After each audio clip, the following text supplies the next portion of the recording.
প্রতিদিন একই ডাল খেতে খেতে বিরক্ত হয়ে যাচ্ছ? তাহলে ঝটপট বানিয়ে ফেলো এই ডাল পাতুরি। তার জন্য নিয়ে নাও কিছুটা তোমরা পরিমাণ মতো মোটা মুসুর ডাল। মুসুর ডালটাকে ভালো করে দেখো ধুয়ে নাও এইভাবে। ধুয়ে নেওয়ার পরে এর মধ্যে ছিটিয়ে দাও নিজের পরিমাণ মতো নুন।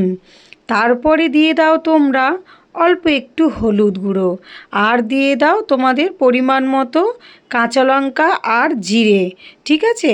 দেওয়ার পরে তোমরা পেঁয়াজ কুচি ঠিক এইভাবে একটু মোটা মোটা করে কেটে তার মধ্যে দিয়ে দাও নিজেদের পরিমাণ মতো টমেটো কুচি।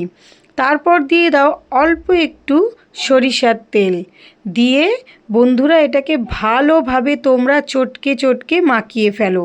যতটা ভাবে তোমরা মাখিয়ে নিতে পারবে ততটাই তোমরা এটারটা ভালো টেস্ট পাবে। ঠিক আছে? এইভাবে তোমরা মাখিয়ে নাও। দেখো মাখানোর পরেই কত সুন্দর দেখতে লাগছে। ঠিক আছে?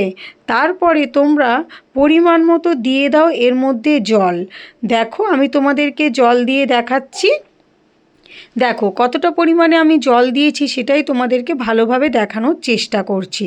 দেওয়ার পর এটা বসিয়ে দাও গ্যাসে হালকা আঁচে।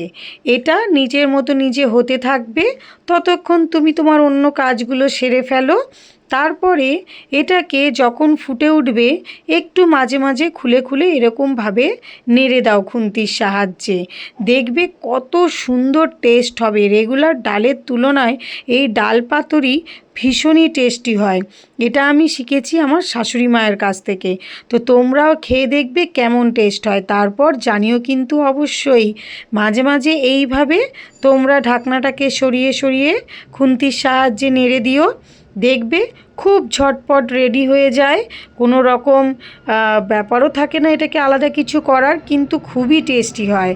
তারপর এইভাবে ধনেপাতা দিয়ে নামিয়ে নাও।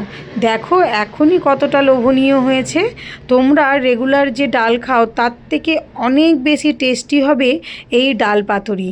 একবার খেয়ে দেখো আর জানিও কিন্তু।